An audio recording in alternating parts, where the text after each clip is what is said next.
become a popular word in the spirit of this age, especially during a spiritual awakening process. So today I'm going to be explaining what alchemy means in its highest, most spiritual sense of the term. The word alchemy comes from the Arabic root word alchemia, which means divine chemistry or God's chemistry. But it is also known as the black art, and even further back than those three, it was known as the golden elixir. And what alchemy is, at its very core, is the relationship between consciousness and matter, and how consciousness can shift matter. And this evolutionary process between consciousness and matter can also be expressed as the relationship between nature and art. And in alchemy, that's exactly what you have. You have a central theme of alchemy being the relationship between nature and art. Now, when I say art, I'm talking about whenever our own free will consciousness comes in and improves upon the natural evolutionary process. Because without our own art, without our own ability to come in and add to and perfect nature, the evolutionary process would take a very, very, very long time. And it is still known within the deepest circles of alchemy that it still wouldn't come to the highest perfected state of evolution, which in the metal or the metallic form, it wouldn't be able to come into fruition as gold. And so when we have this whole theme between nature and art, and we're relating it in a spiritual sense to our spiritual evolution, what we're having is that the art of our consciousness has to interface, has to interact with our own evolution in order to perfect it into the golden state of enlightenment. So whenever you hear the word art being used in reference to alchemy, that means when we come in with our own conscious participation and we improve upon something, we're actively participating in a process. And our active participation in the process of nature is called alchemy, which is also the relationship between consciousness and matter. So you have nature and art, and you have consciousness and matter. And the relationship between nature and art and the relationship between consciousness and matter are both just different ways of calling it the term alchemy. Now that just so happens to be the very definition that I give to the word ascension. So you have alchemy and ascension being deeply intertwined with one another, to the point where alchemy is the science of ascension. This even applies if you were to look at ascension through a strictly exoteric worldview, and if you were to regard ascension only through the alchemical paradigm of metals. So if you only think that alchemy refers to a transmutation process that's occurring through metals, you would still be able to appreciate the sense of the term ascension, because what's being done is an alchemical process to a base metal that is ascending it.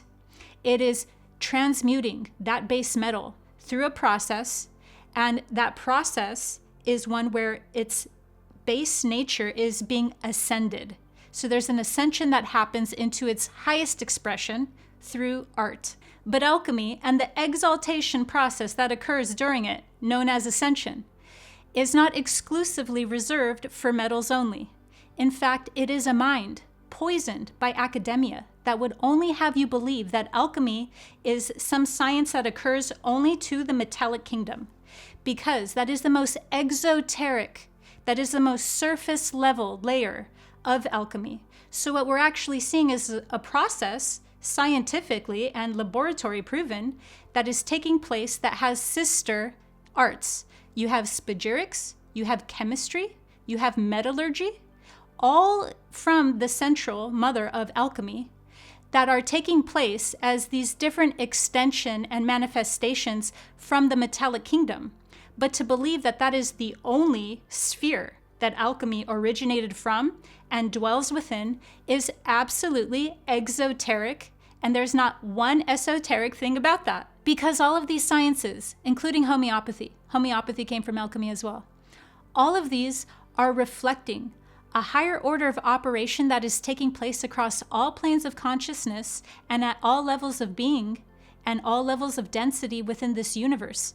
It's not just taking place in the plant and mineral kingdom, although that's the easiest level for us to be able to observe and witness the process of alchemy taking place at. How we know this to be true is through the Hermetic axiom, as within, so without. It is never the opposite way around. It is never that there's some sort of order of operation that's taking place strictly at the material level that is not happening also within. So as within is what's birthing the as without. So consciousness is what's creating the material realm, or the orders of operation that we see in the metallic kingdom or the plant kingdom happening in the material realm. It is never that that material realm is what is creating the inner world. And so the as within, meaning the internal, the metaphysical orders of operation that alchemy is happening on, is being manifested as without as well. So we're seeing it played at all the different levels of density. By the time we're seeing it played out in chemistry or metallurgy or homeopathy, this is all a reflection of a process that is taking place at every level of reality.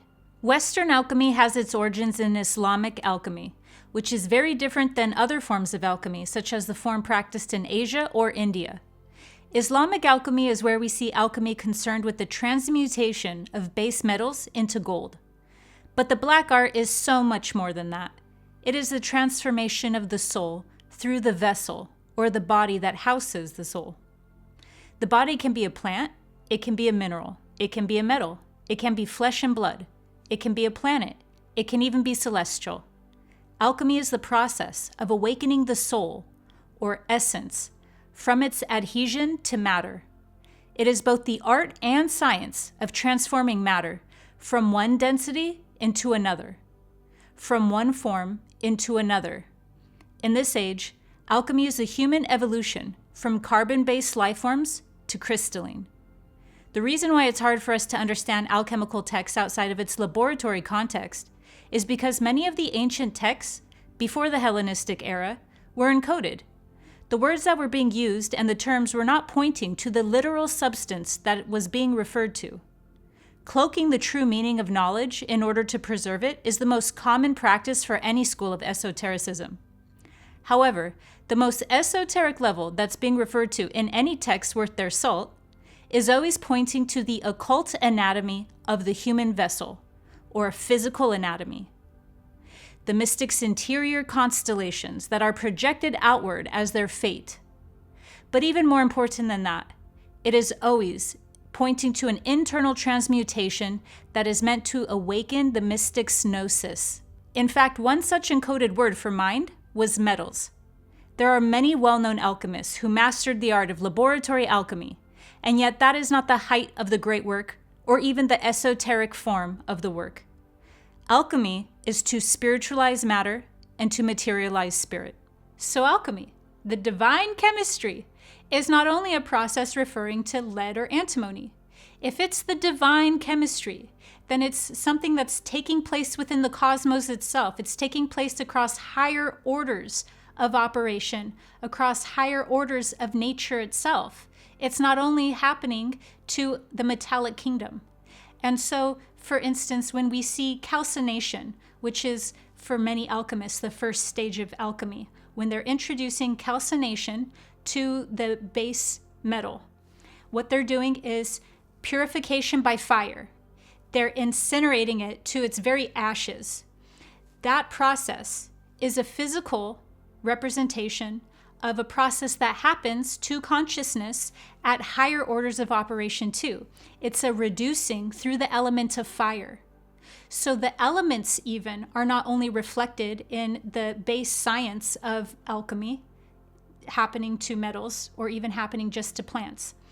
Consciousness itself goes through different stages of purification, known as the alchemical process, and through these different layers of purification that's happening essentially to our essence. So it's happening at a soul level to the soul, but then because we're manifested in different densities as well, it's happening to the soul, but it's also taking place at each level of density as well. So when we see calcination happening at the base metal level, that's actually also taking place at higher levels of being as well, reducing the elementals that make up that consciousness that is an extension of a soul. And when you're reducing these elementals and you're exposing them to different stages of purification, and this purification is happening basically through a reduction process. You're reducing and then combining it back together again in a higher order. This whole process and this whole order of operation takes place to consciousness itself. It takes place to all of the manifestations in this universe. All of them are exposed to different stressors, and through those different elemental pressures, they recombined to create different forms of life. They combine to create different celestial bodies. So alchemy is the divine chemistry because it's how this universe is created. It's that order of operation taking place at every scale, where you have a reduction and then a recombination happening, otherwise known as evolution. So you have alchemy, which is an evolutionary process, which we call in the New Age here, Ascension. Now the exact esoteric science to how alchemy is used to create and how it's used for spiritual transformation is through these two formulas. The first one is through sulfur, mercury, and salt, which are code words for soul, spirit, and physical body, or physicality. So those three are the first, you could look at it, filter or lens that consciousness filters itself through. It filters itself through soul, which is the realm of essence. And then it filters itself through spirit. And then it filters itself through body, or the physical. And then from there, consciousness goes through a second formula, and that is through the elements. So the elements of fire, air, earth, and water, which are present in all things in this universe, but in certain ratios. So if you have no earth, for instance, as a ratio compositing any type of substance, probably not from this realm at all, then that is going to create a certain type of life form that is different from any type of life form that has the ratio in it of earth. So all these different ways that you could play around with the ratios of every element are the most esoteric science that is involved in the creation of life and the creation of life forms and the creation of the celestial world. So another example of how the different ratios of elements and the different ratios of soul, spirit, and body create life forms is through the animal kingdom, just as one example. And through the animal kingdom, how you create that life form through alchemy is by enhancing the ratio of fire. That element in particular of fire, having that be the dominant element in all of the ratios, is what creates the life form of the animal kingdom.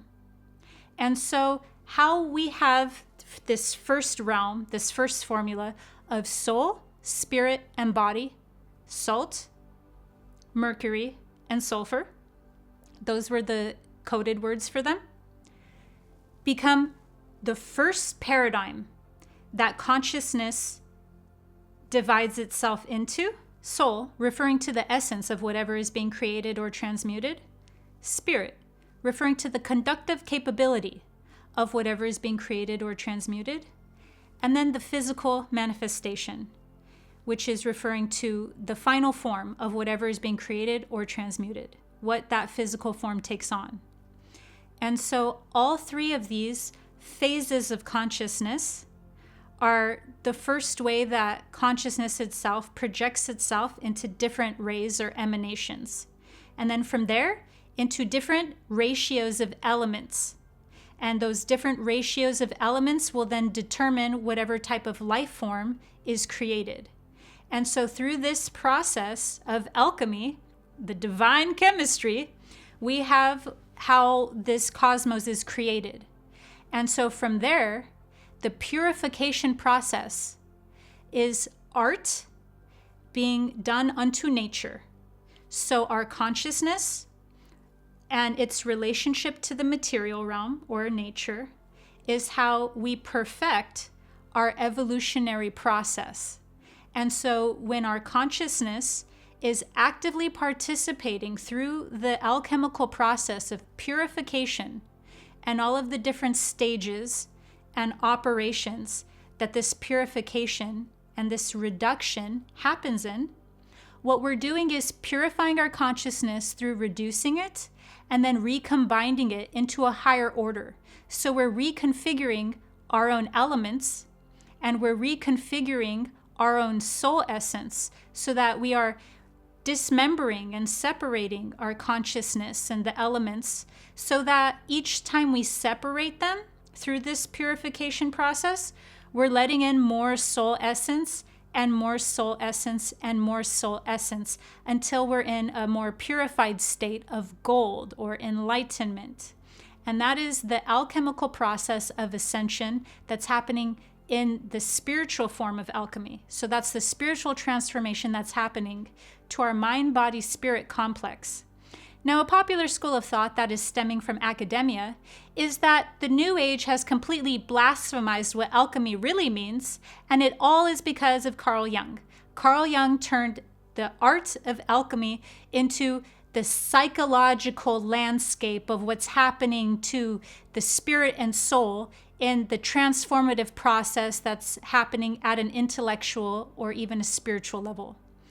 None of that is true. What Carl Jung was doing was actually tapping into the veins of a revival that he was synthesizing from ancient texts and from different spiritual systems. So you could look at it more like he was rediscovering and synthesizing. He was piecing together puzzles of what alchemy truly is. In other words, academia believes that Carl Jung spiritualized a strictly metallic concept rather than the complete opposite, where he brought back, he was a part of an ancient revival of the true form of ascension and the true form of alchemy. How do you know this? You need not look far. Just look in the father of alchemy's biggest text on it, the Hermetica. In it, he starts it all off with a sad omen about how in the future there will be a dark ages and that we will lose sight of the true spiritual origins and we will fall into a materialism and a dark ages. Whether you think that Hermes was just a philosophical group, or whether he was a prophet who extended his lifespan through elixirs, or if he was a god, Hermes was not crying over metals. That's not what he was saying in the Hermetica. He wasn't crying because, oh, we lost sight and touch with our metallic gnosis. He was saying that because exactly why Carl Jung revived the true context of alchemy and ascension. It's because that's its proper connotation. Yes, he had a psychological paradigm that he filtered it through, so obviously there was a psychological emphasis, but he did an amazing job of keeping everything intact as well. And so even though it was being filtered through a philosophical lens, it was still with all of the elements that are core to alchemy being absolutely preserved. And this metals-only thought form was the real dark ages that Hermes was crying about. The physical is always reflecting the metaphysical, even down to our anatomy. Even our occult anatomy is an alchemical process for our biological evolution, from carbon to crystalline beings. And then we see this in the metallic kingdom with base metals turned into gold. And then we see this at a spiritual level, from base consciousness, going through the ascension process into unity consciousness, otherwise known as enlightenment. I hope this has helped you perfect your art.